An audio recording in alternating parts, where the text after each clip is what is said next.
राधा को राजा जब देखने के लिए गया तो वो कमरे में मुश्किल से 15 मिनट भी नहीं बैठी। उसने चाय का प्याला गटागट पिया और बाहर चली गई। राधा के माता पिता उसके व्यवहार से अवाक रह गए। माँ उसके पीछे पीछे आई और पिता राजा का ध्यान बटाने के लिए कानपुर के बारे में बातें करने लगे। ये तो अच्छा ही हुआ कि राजा कानपुर से अकेला ही दिल्ली आया था। अगर उसके घर का कोई बड़ा बूढ़ा उसके साथ होता तो राधा का अभद्र व्यवहार उससे छिपा नहीं रहता। राजा तो राधा को देखकर ऐसा मुग्ध हो गया था कि उसे इस व्यवहार से कुछ भी अटपटा नहीं लगा। राधा की माँ ने उसे फटकारा, इस तरह क्यों चली आई? वह बुरा मान गया तो लगता है। लड़के को तू बहुत पसंद आई है, मुझे नहीं करनी उससे शादी। बंदर सा चेहरा है, कितना साधारण व्यक्तित्व है, उसके साथ तो घूमने फिरने में भी मुझे शर्म आएगी। राधा ने तुनक कर कहा, मुझे तो उसमें कोई खराबी नहीं दिखती। लड़कों का रूप रंग थोड़े ही देखा जाता है, उनकी पढ़ाई लिखाई और नौकरी देखी जाती है। तुझे सारा जीवन कनाडा में ऐश कराएगा, अच्छा खाता पीता घर बार है। माँ ने समझाया, चल कुछ देर बैठकर चली आना। राधा मान गई और वापस बैठक में आ गई। इसकी आंख में कीड़ा घुस गया था। राजा की और राधा की माँ ने बर्फी की प्लेट बढ़ाते हुए कहा। राधा ने भी माँ की बात रख ली। वो दाएं हाथ की उंगली से अपनी आंख से हिलाने लगी। राजा ने दोपहर का खाना नहीं खाया। शाम की गाड़ी से उसे कानपुर जाना था। स्टेशन पर उसे छोड़ने राधा के पिताजी गए। राजा ने उन्हें बताया कि उसे राधा बेहद पसंद आई है, उसकी ओर से वे हाँ ही समझे।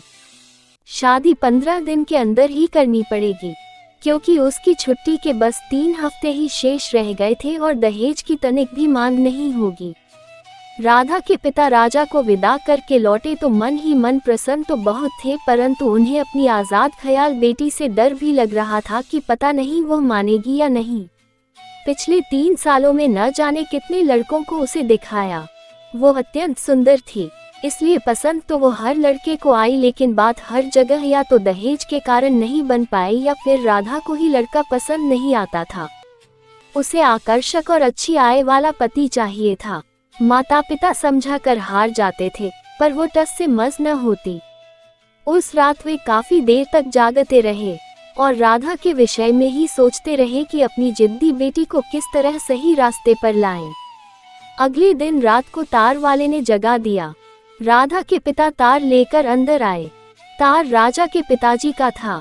वे रिश्ते के लिए राजी थे। 2 दिन बाद परिवार के साथ रोकने की रस्म करने के लिए दिल्ली आ रहे थे। राधा ने सुनकर मुंह बिचका दिया। छोटे बच्चों को हाथ के इशारे से कमरे से जाने को कहा गया। अब कमरे में केवल राधा और उसके माता पिता ही थे। बेटी, मैं मानता हूँ कि राजा बहुत सुंदर नहीं है, पर देखो कानपुर में कितनी अच्छी तरह बसा हुआ है, अच्छी नौकरी है, वहाँ उसका खुद का घर है। हम इतने सालों से परेशान हो रहे हैं, कहीं बात भी नहीं बन पाई अब तक। तू तो बहुत समझदार है। राजा के कपड़े देखे थे, कितने मामूली से थे, कानपुर में रहकर भी बिल्कुल नहीं बदला। तू उसके लिए ढंग के कपड़े खरीदेगी तो आकर्षक लगने लगेगा, पिता ने समझाया। देख, आजकल के लड़के चाहते हैं सुंदर और कमाऊ लड़की। तेरे पास कोई ढंग की नौकरी होती तो शायद दहेज की मांग इतनी अधिक न होती। हम दहेज कहाँ से लाएं? तू अपने घर की माली हालत जानती ही है। लड़कों को मालूम है कि सुंदर लड़की की सुंदरता तो कुछ साल ही रहती है और कमाऊ लड़की तो सारा जीवन कमा कर घर भरती है। माँ ने भी बेटी को समझाने का भरसक प्रयास किया। राधा ने माता पिता की बात सुनी पर कुछ बोली नहीं।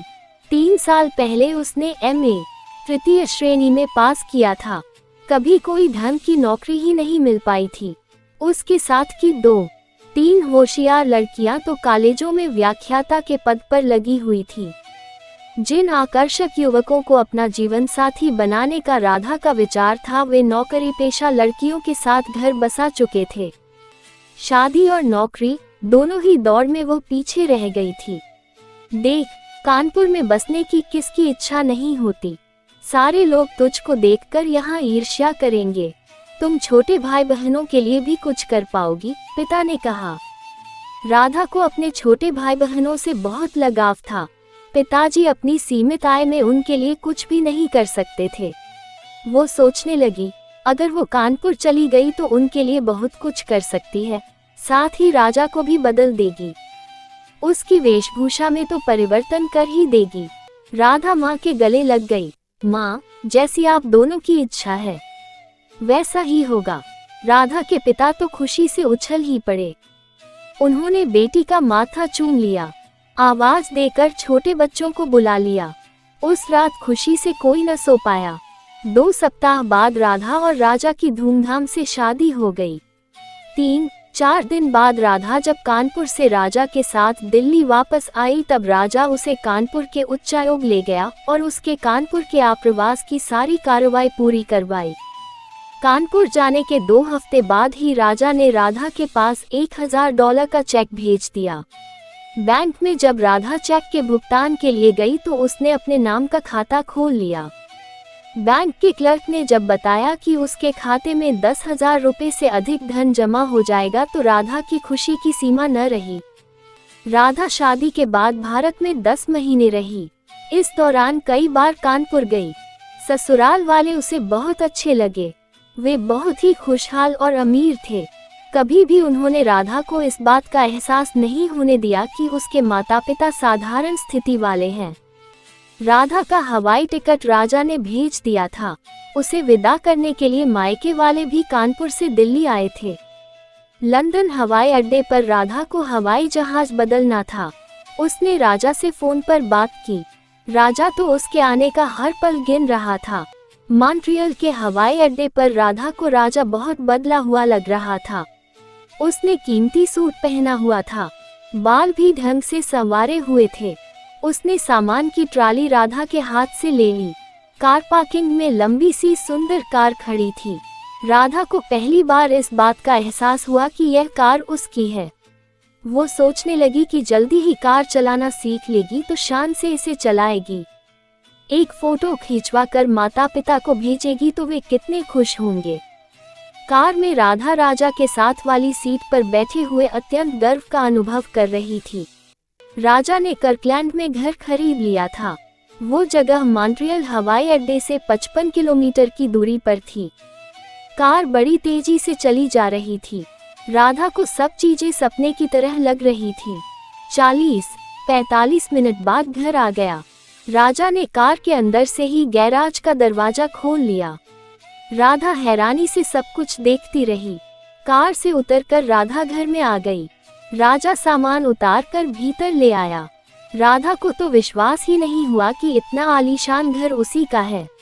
उसकी कल्पना में तो घर बस 2 कमरों का ही होता था जो वो बचपन से देखती आई थी। राजा ने घर को बहुत अच्छी तरह से सजा रखा था। सब तरह की आधुनिक सुख सुविधाएं वहां थी। राधा इधर उधर घूमकर घर का हर कोना देख रही थी और मन ही मन झूम रही थी। राजा ने उसके पास आकर मुस्कुराते हुए कहा, आज की शाम हम बाहर मनाएंगे, परंतु इससे पहले तुम कुछ सुस्ता लो। कुछ ठंडा या गर्म पियोगी? राजा ने पूछा।